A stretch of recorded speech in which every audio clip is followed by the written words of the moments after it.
If your leader hands down rules you don't like, would you tell them to shove them back from where they came from? Well, let's dive into a biblical mystery that might just relate.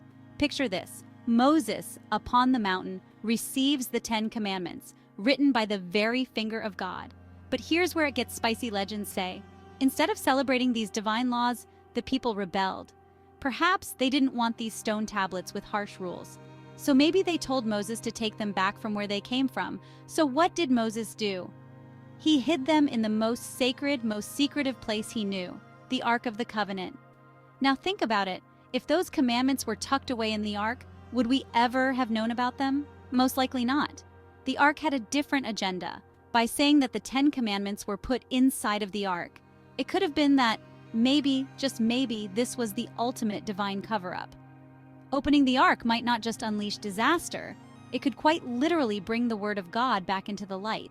This will keep the Ark sealed and tucked away for eternity. So it was written, paraphrasing, Moses shoved the 10 Commandments inside of the Ark of the Covenant of God, right back where they came from.